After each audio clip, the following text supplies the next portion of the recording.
हाँ तो मेरे प्यारे दोस्तों, एमएस कोचिंग सेंटर में पुनः आप लोगों का स्वागत है। मैं ब्रेज सर डिग्री तमकोही कुशीनगर उत्तर प्रदेश से पुनः मैं जो है आप लोग की सेवा में तत्पर हूँ। और आज के लेक्चर में हम लोग देखेंगे अवतल। इसके पहले लेक्चर में जैसे हमने देखा था अवतल दर्पण से फोकस दूरी का सूत्र का निगमन, आज हम लोग देखेंगे उत्तल दर्पण से उत्तल दर्पण के लिए फोकस दूरी का सूत्र का निगमन। इसके पहले वाले लेक्चर में हमने अवतल से देखा था, अवतल से फोकस दूरी का सूत्र कैसे निकालते हैं। अच्छी तरह हम लोग जो है अच्छा से उसको जो अध्ययन किए थे। आज जो है देखेंगे उत्तल दर्पण से उत्तल दर्पण में पुनः जो है फोकस दूरी का सूत्र का निगमन हम कैसे करेंगे, इसके बारे में आइए देखते हैं, समय को न गंवाते हुए तुरंत। हाँ, तो हमारा है उत्तल दर्पण के लिए फोकस दूरी का सूत्र। उत्तल दर्पण है, उसकी फोकस दूरी निकालना है, तो फिर जो है कैसे उसको जो हम निकालेंगे फोकस एफ का मान, क्योंकि किताब में ये भी डेरिवेशन बहुत बड़ा में दिया है। पंचौरा बहुत ज्यादा किया है, लेकिन पंचौरा की जरूरत नहीं है। हम लोग एकदम शॉर्टकट में आसानी से पढ़ेंगे, किसी तरह की कोई दिक्कत नहीं होगा, समस्या का जो है बिल्कुल ही नहीं आएगा। तो आइए देखते हैं। आपका सबसे पहले अगर देखा जाए तो इसका फिगर अगर देखें तो यहाँ पर एक जो है हमारे पास उत्तल दर्पण है, ये है उत्तल दर्पण, ये हमारा उत्तल दर्पण है। और जो है इसका मान के चलिए मुख्य अक्ष है, यहाँ पर मान के चलिए सी है, ये सी है।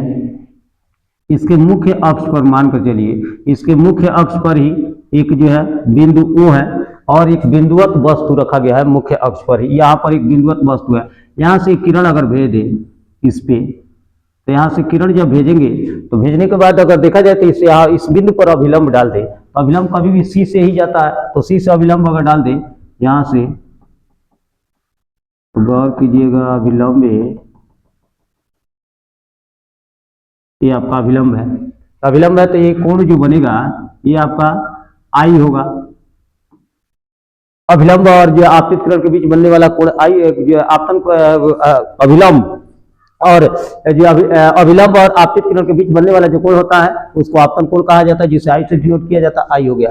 अब यहाँ अगर देखा जाए, गौर थोड़ा कीजिएगा, यहाँ से किरण इधर तो जाएगी नहीं, इधर दर्पण है, कांच है, तो उधर तो जाएगी नहीं, इधर कलई किया गया तो इधर नहीं जाएगी, तो ये इधर लौटेगी पुनः, तो इसको पुनः ऐसे लौटा देंगे। ये किरण परावर्तित होकर ऐसे गई है।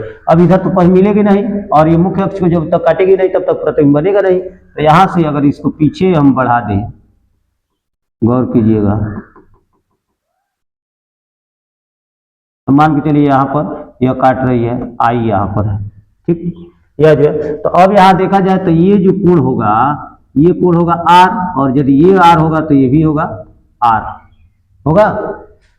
सेम उसी तरह जैसे इसके पहले डेरिवेशन हम किए, इसको मान लेते हैं अल्फा, इसको अल्फा मान लेते हैं, इसको बीटा मान लेते हैं, और इसको मान लेते हैं गामा। अल्फा बीटा गामा तीनों।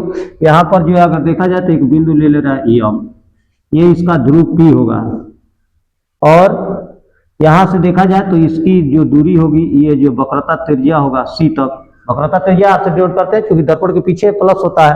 प्रतिबिंब यहाँ बना हुआ है, तो यहाँ बना हुआ है तो इसको भी कह सकते हैं, और ये वस्तु की जो दूरी है इसको आगे है तो माइनस यू होगा, ये वस्तु की दूरी। बस इतना ही फिगर, कुछ नहीं रखा है, फिगर में भी कुछ नहीं रखा है, आराम से जो बना सकते हैं। अब आते हैं उसी तरह सेम जैसे इसके पहले डेरिवेशन हुआ है, आप लोग देखे होंगे, सेम वही जो नियम लगाना है, उसी तरह एकदम उसी के तहत बनाना है। जैसे सबसे पहले हम जो ले रहे हैं आपका यम ओ त्रिभुज यम ओ सी में, उसमें भी लिए थे यम ओ सी में, दिख रहा है त्रिभुज यम ओ सी में। यम ओ सी की बात करें तो यम ओ सी, यम ओ सी में ध्यान देना, यम ओ सी दो कोण, एक अल्फा हो रहा है, एक गामा हो रहा है। यहाँ देखिएगा एक अल्फा कोण और एक गामा कोण हो रहा है, तो इसका बहिष्ठ कोण कौन होगा? तो इन दोनों का बहिष्ठ कोण, यह एक ट्रायंगल है, तो इस ट्रायंगल के बहिष्ठ कोण एक ये, एक बाहर वाला कोण ये आई होगा, ये और ये। अरे भाई ये ट्रायंगल है आपका, देख रहा है, यहाँ पर है अल्फा, यहाँ पर है गामा, तो ये वाला जो भुजा जाएगा यही नहीं इसका बहिष्ठ कोण होगा, और वो है आई जो कि वहां दिखाया गया है। तो इसको अगर गौर करोगे तो देखिएगा थोड़ा सा, तो यहाँ लिख सकते हैं अल्फा और गामा मिलकर आई के बराबर होगा, यानी आई बराबर लिख सकते हैं, आई बराबर अल्फा प्लस गामा, इसको इक्वेशन फर्स्ट कर दे रहा है। उसके बाद त्रिभुज लेते हैं यम आई सी में, यम आई सी, यम आई सी, त्रिभुज यम आई सी में, त्रिभुज यम आई सी में, इसमें अगर बात करें यम आई सी में तो यह एक कोण हुआ, एक ये आर और ये जो गामा मिलकर बहिष्कोण इसका बीटा है, तो R plus gamma equal to beta हो जाएगा, यानी R plus gamma equal to होगा beta, R plus gamma equal to हो जाएगा बीटा। तो यहां से अगर आर की वैल्यू निकाले तो आर बराबर हो जाएगा beta minus gamma, equation number second. कोई दिक्कत कोई नहीं दिक्कत। चलिए आई और आर दोनों बराबर होते हैं परावर्तन के नियम से, यहां लिख सकते हो परावर्तन के नियम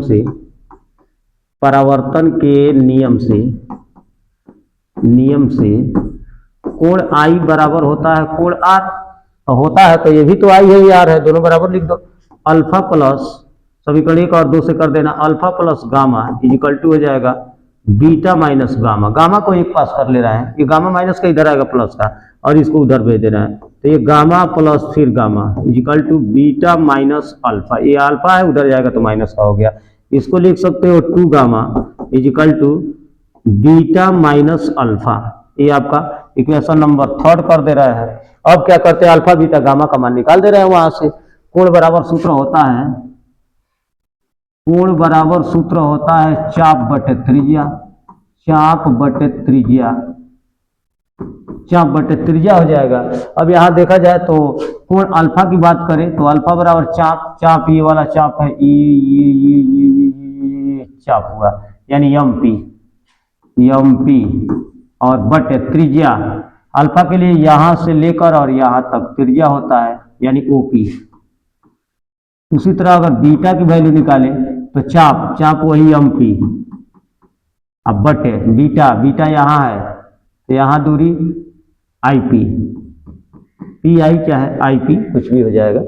अब गामा की बात करें तो गामा बराबर ये वाला कोण, तो चाप तो वही है एम पी अपान यहां से यहां तक, यानी सी पी, ये मान हो गया। ये मान उठाकर समीकरण 3 में रख दे रहे हैं, अल्फा बीटा तथा गामा का मान समीकरण 3 में रखने पर, समीकरण 3 में रख दे रहा है। समीकरण 3 ये है आपका 2 गामा इक्वल टू हमारा है बीटा माइनस अल्फा, इसे मान भर दे रहा है 2 गुणे गामा, गामा का मान देखिए, गामा का मान क्या है एम पी बटे सी पी, एम पी बटे C P equal to beta का मान एम पी बटे आई पी, फिर ये माइनस अल्फा का मान एम पी बटे ओ पी।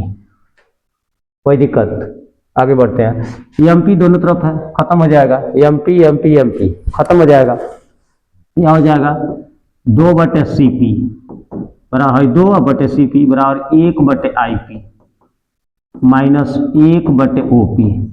अब यहाँ 2 उतार ले रहा है, सी पी का मान भर दे रहा है बालक, सी पी आर है, सी से लेकर और पी के बीच की दूरी आर है, तो आर लिख दे रहा है इक्वल टू 1 बटे आई पी, आई से लेकर पी के बीच की दूरी भी है तो भी कर दिए, माइनस 1 बटा ओ पी, ओ से लेकर पी के बीच की दूरी माइनस यू है, माइनस यू हो गया।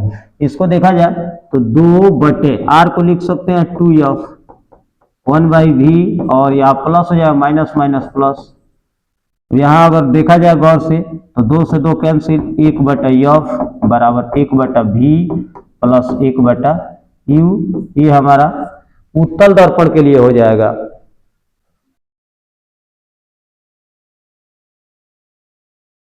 उत्तल दर्पण के लिए चलिए स्क्रीनशॉट लीजिए जल्दी।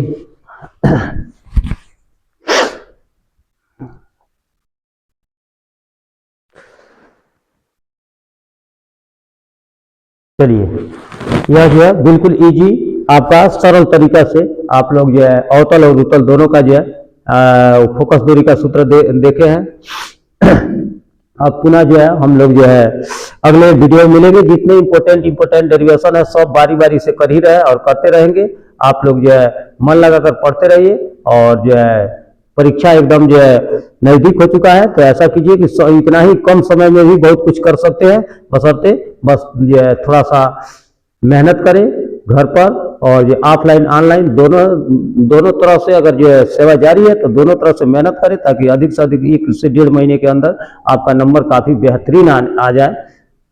चलिए पुनः हम लोग अब अगले वीडियो में मिलते हैं, तब तक के लिए धन्यवाद।